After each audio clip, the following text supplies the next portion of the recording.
Welcome to the Healthcare Leadership Experience radio show with your host, Lisa Miller. Lisa is an entrepreneur, inventor, advisor, and founder of Vi Healthcare Consulting, the leading healthcare advisory and analytics firm, helping hospitals accelerate their margin improvement goals. Lisa loves to think differently and collaborates with leaders and their teams to solve challenges and to create new, innovative approaches that impact the clinical and business side of healthcare. Our show will bring you leaders and innovators within healthcare and across multiple industries. Be a part of the discussion that will give you a unique perspective, deep insights, and roadmaps to successfully help you navigate the clinical, financial, and operations of healthcare. Your show starts now. Hello, this is Lisa Miller, and this is the Healthcare Leadership Experience radio show. I am so excited as this is our first show on Healthcare Now Radio, where we are going to be on every day, Monday through Friday, 5 a.m., 1 p.m., and 9 p.m. So I encourage all my listeners to check out Healthcare Now Radio, where there is a whole suite of phenomenal healthcare podcasters. And I am thrilled for this opportunity. So today, I'm here again with my podcast producer and marketing strategist, Lisa Larter. And just like we did on last show, Lisa's going to interview me on predictions for 2022.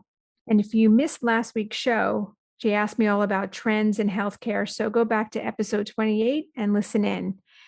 And I'd like to wish everyone a very happy new year.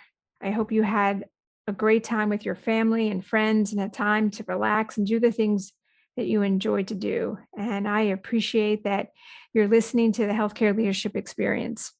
So we're going to jump right in, and I'm going to hand this over to Lisa Larter to ask me some questions. Well, it's so good to be here and to be embarking on another year. I'm always so nostalgic at the beginning of the year, thinking about all the things that I want to plan and accomplish. I hope, Lisa, that you had a really happy holiday season with your family as well. I did. As you know, I have some big shifts in my personal life, but all things are good. Family's doing well. And, I'm also very excited about the new year. It gives us an opportunity to reflect on the past and kind of reset and look at the future and get excited about new goals and things we can do in our personal lives and in our businesses, right? Absolutely. And as we look to this new year and, reflect on the year that has passed, I'd love to talk about what you perceive as being a new normal in healthcare and some of the predictions that you have for your industry. There's a lot of things going on in the media and the news right now that are going to impact business and healthcare. And so let's start by talking about supply chain. How do you anticipate supply chain challenges will affect hospitals, if at all? So I think there's a lot of aspects that the supply chain will have on healthcare, and probably we could have 2 or 3 podcasts on this, but I think there are a couple of things that really jump out at me. And I think it's really around hospital planning, preparedness, and being anticipatory. So there are a couple of things. We have some hospitals that are looking to have backups, not just in the exact item that they have, but how do they have alternative substitutes? So they have a second alternative, third alternative, and it's really their ability to go into their data, mine their data, look at back orders, look at the things that are most challenging for them, pivot, and say, okay, we need to have substitutes for these items. You don't need substitutes for everything. You need to focus on the substitutes that are giving you the most challenges or that they're high priority. So I think it's, again, looking at your data and how do you protect your organization from those challenges? Because you can always look back historically to see those challenges. We should be looking at back orders. We should be looking at those problematic items and how do we become anticipatory going forward. I love that. The idea of having a backup to the backup to the backup plan. It's Yeah. smart. Plan B, plan C, plan D. It's definitely plan B.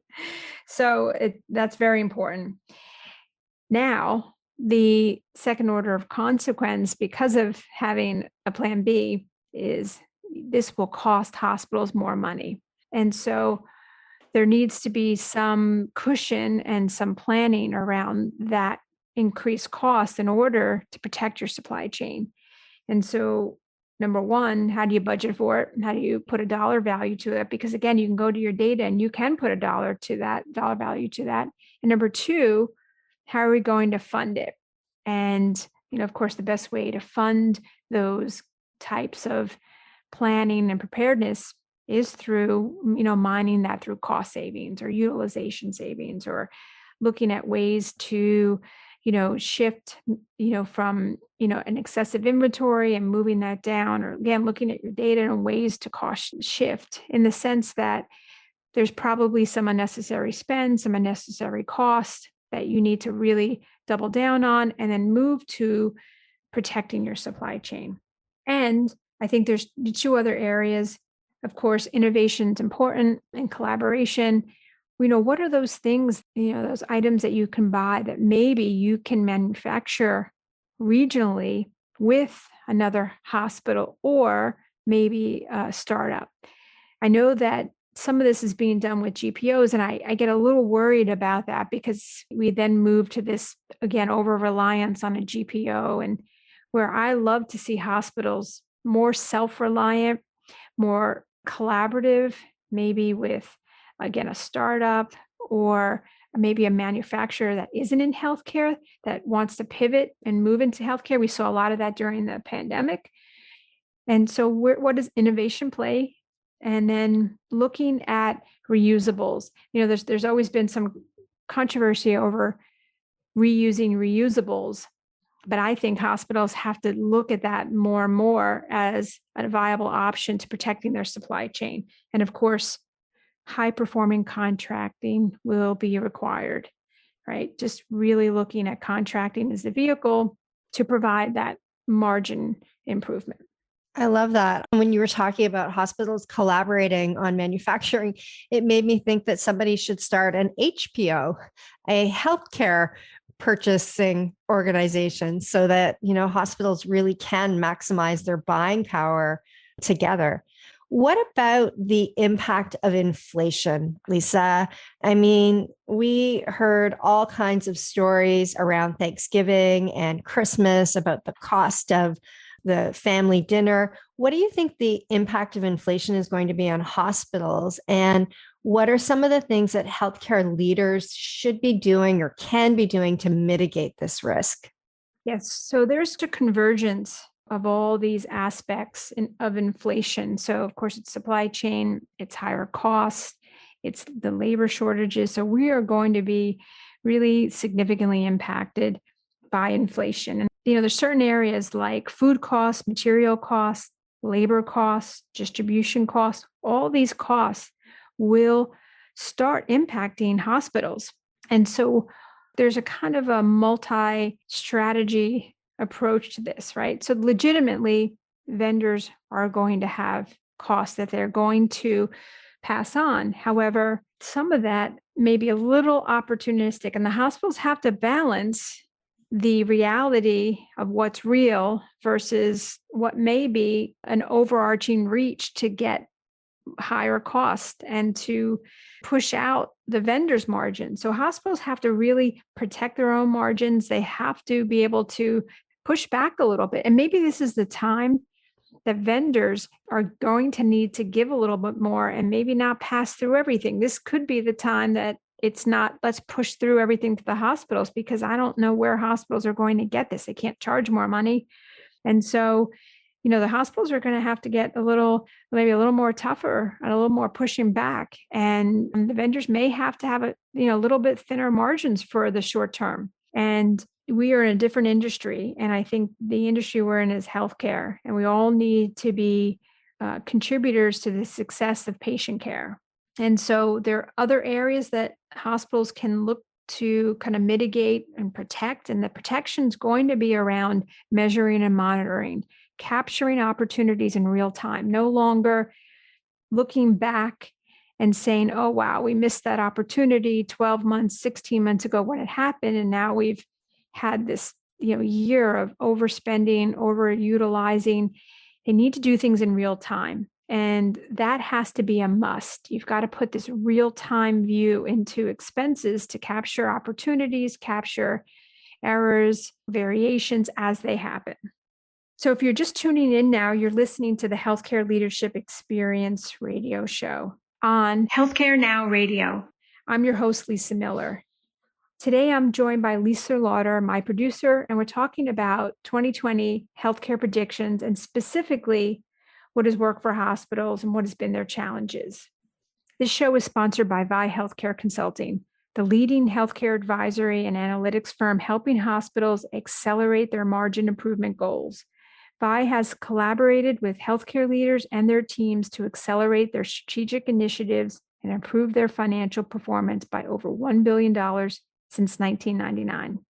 So Lisa, I'd like to continue this interview that you did last show, and we're continuing now on fiction. So I'll hand it back over to you. Yeah, thank you, Lisa. I really enjoyed hearing what you said about inflation and the things that hospitals really need to be thinking about and considering for the future. I think that's so valuable, especially, the convergence that you talked about and the whole measuring and monitoring. It's definitely you're bang on there. So let's talk about the next thing that we're hearing. I'd love to get your prediction on this. There's so much talk of the great resignation. And so I'm wondering, what are some of the things you expect healthcare leaders will do or need to do to retain their best healthcare workers? Or is this even a thing? Yeah, I think it is a thing and then it's not a thing. But, I think this is an aftermath of COVID and people wanting a different way to work. Some good, not so good. We need to be in collaborative environments, person to person, to be effective. And it's not to say that you can't work from home or we can't care about a person's preference about working. But I do feel like we lose a lot of innovation and collaboration and creativity working from home, working remotely, and there needs to be time together. I know that is so valuable here at Vi. But, in terms of the great resignation and people shifting and the focus on engagement is about listening to them, listening to their ideas, listening to what they want for their careers, giving them growth opportunities, giving them opportunities to learn, right? Making that a priority. Where would you like to learn? What things and skills would you like to learn?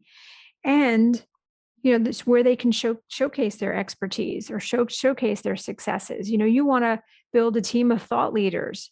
And, people want growth, they want to learn, but they also want to have pride in their career. And I think that's really important for healthcare leaders to give their teams and their employees ways to shine, ways to grow. And this is a big one. I love entrepreneurship, right? So we've all heard of entrepreneurship, but entrepreneurship is developing entrepreneurs from within the organization. And I have an upcoming chapter in a book on innovation that I'm writing about entrepreneurship, but it's a win-win really for hospitals because there's lots of entrepreneurship that's going around in your hospital. And how are you capturing it? And how are you spreading it through the organization? Or how can you share that even further outside of the organization? But, we're creative just by our nature. And, how are you engaging that creativity with your employees and communicating and allowing their ideas and their views to be heard? I think that's going to be a big, important part of employee engagement. It's not all about money. It's about time off and it's about flexibility, but I think it's about their contribution. I love that. And I love intrapreneurship. I think that, if we've learned anything through, the last couple of years of COVID, healthcare frontline workers are courageous and innovative. And I'm sure that from an entrepreneurial perspective, they will be able to contribute lots of great big ideas for the future. So, speaking of frontline driven innovation, how do you predict this will change at all next year, if at all?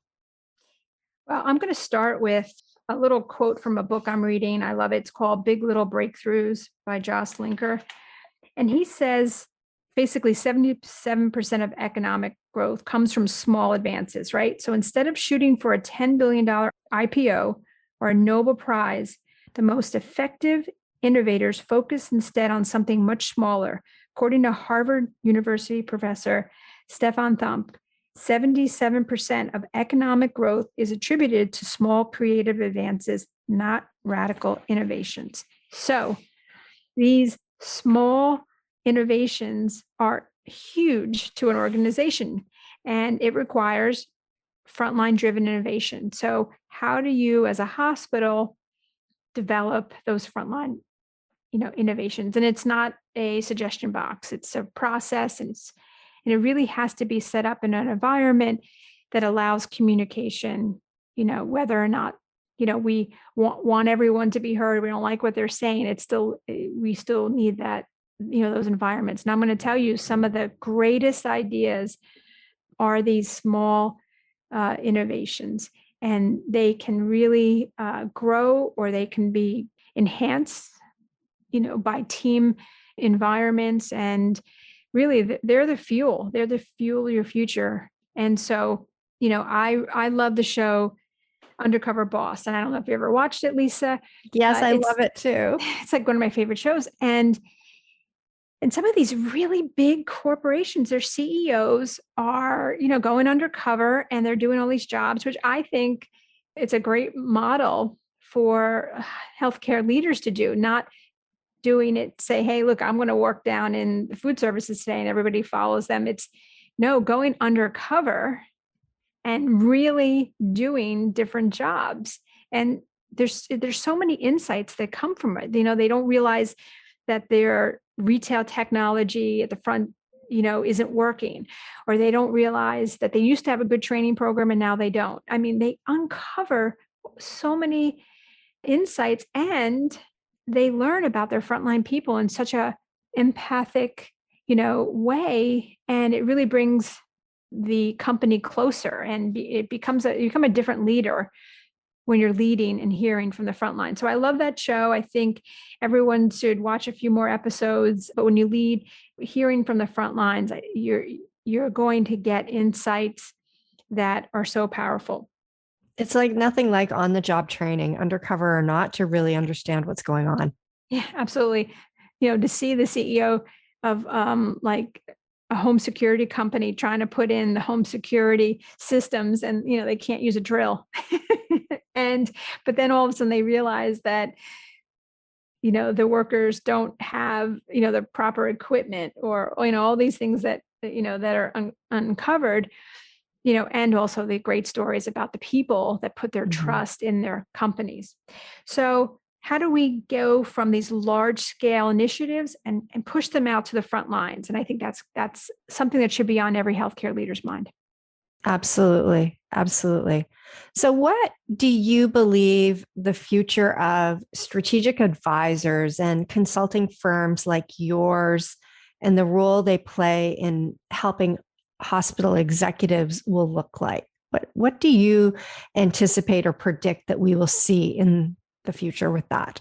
Yeah, I think what I'm watching a lot of right now are all these interesting, innovative examples about how hospitals, or for that matter, any companies, companies are utilizing advisors. And I want to take a step back. And if you think about athletes like Tiger Woods, or, whomever, is a top athlete, Serena Williams, they have 4, 5, 6, 7 different kinds of coaches. They have a food and nutrition coach. They have an agility coach. They have a mindset coach. They have all these coaches. And, there's some learning in there in terms of, well, we need strategic coaches, for strategic initiatives, and we probably need some, mindset or some professional coaching too. So I think that, sometimes hospitals, I've heard both sides. I've heard, we definitely need to bring on some advisors. We need some specific skill sets, and we don't have them here, and we need to bring them on. And then we've heard, well, we really don't like consultants in this organization. So, and I understand both sides of it. And maybe it's the word, or maybe it's, unfortunately, some bad results that have been achieved. But I think there's value in very defined initiatives, right? Moving away from these enormous initiatives where a company comes in and they're looking at everything. They're looking at, labor, reimbursement, expenses, and it's just this ginormous initiative, and it's mammoth. And it's very hard for the healthcare organization to kind of move through this mammoth exercise versus having these defined, very specific approaches, these sprints, right? And they have a specific purpose, and there's a goal attached to it, a financial goal, operational goal, and we've got more of those. So using specialists, not generalists, less reliance on GPOs to do everything. I love fractional positions. I mean, we often think about fractional positions as a fractional CFO or a fractional CMO, a chief marketing officer, but you could have fractional project managers. You could have fractional data analysts. So maybe you can't hire a full-time data analyst, or maybe you just want to hire a consultant for a role for a year, or maybe it's 1/3 of a data analyst. So it's thinking differently. And I think that's the future. I love that. I love the fractional positions, and I love really thinking about the specialists because, you use sports. Well, if I'm someone who is a triathlon, I'm not going to get the swimming instructor to teach me how to ride my bike better. Yeah, absolutely. And I think there's just a lot of that where, you have this big generalist consulting firm in, and they're doing a specific initiative, and they're like, oh, we can do that, or we can do that, or, and then the consulting company is going out looking for that person versus I want the specialists. I want the best of the best. We have a problem to solve. The problem to solve is reimbursement. The problem to solve is cost. The problem to solve is we need help with an implementation. We need a phenomenal project manager. So I think we've really got to look out into the industry to see who's best at what they do. And I'm seeing that, really the next step. And there's all these kind of opportunities, different services where you get a gig employee for a specific reason, right? You may want an SEO specialist. You may want a website specialist, right? But not one company that does everything. You may look to, break that up or, infuse that in with the services, that you're getting from that company. So it's needing help also with critical thinking, strategic thinking, maybe negotiation support for a specific contract or, managed care contract, but looking to bring in specialization for a specific reason and, getting that outcome and then, moving on to different initiatives. But I definitely think that's the future. And the last thing I will say on that is that your VPs and upcoming leaders, do need coaches and mentors. They need business thinking coaches and mentors. They can get the expertise on the clinical side, but they need business coaching. They need entrepreneurial coaching. They need advisors that are going to help them maneuver and, just, giving them priorities and talking through, what's going on for them day to day. But I actually think that will be hugely successful for hospitals and really being aware that their VPs and upcoming leaders need mentors. Absolutely. Thank you, Lisa. Super helpful. So, Lisa, this was an exciting first show on the Healthcare Radio Now network, and I appreciate you being a part of this first episode. We have so many new episodes coming up with interviews from VPs of finance to supply chain to CFOs. We have Carol Turano coming on board to talk with us about how to align an initiative, how do you align it, people change management, and how do you work through that process. We have Dr. Nilda Perez talking about behavioral health innovation. We are having a month of innovation conversations. And next week, I'm really excited to have Drew Lerman. He's a VP of Finance out Southwestern Vermont. Healthcare is a long and successful career in finance. There's an upcoming book called It's Nobody's Money. And you will want to hear this interview. We're super excited about that. Episode 28 is on trends. And that was last week's episode. I encourage you to listen. And we love your feedback. So please email me and let me know what you'd like to see us cover in 2022. And connect with me on LinkedIn. I'd love to continue the conversation there. And I wish you a very happy new year and lots of success and happiness. And thank you for listening to the Healthcare Leadership Experience. Thank you for joining Lisa Miller for this episode of the Healthcare Leadership Experience radio show, sponsored by Vi Healthcare Consulting. If you enjoyed the show, subscribe so you can automatically get notified when new shows premiere weekly. Don't forget to leave us a review so more healthcare leaders like you can discover us. The show is on Healthcare Radio Now, Apple Podcasts, Stitcher, Spotify, Pandora, and other major podcast platforms. To reach out to Lisa personally, you can join the conversation on LinkedIn, where Lisa continues to have discussions on the business of healthcare. You can find links to Lisa's other social platforms in the show notes or at vihealthcare.com. The Healthcare Leadership Experience radio show is the Think Differently communication for healthcare leaders, and we are honored to have you tune in. Join us next week for another episode of the Healthcare Leadership Experience radio show. Hi, this is Leah. You are listening to my mom's podcast, The Healthcare Leadership Experience. Hi, this is Fernando. If you would like to speak with my mom, just email her.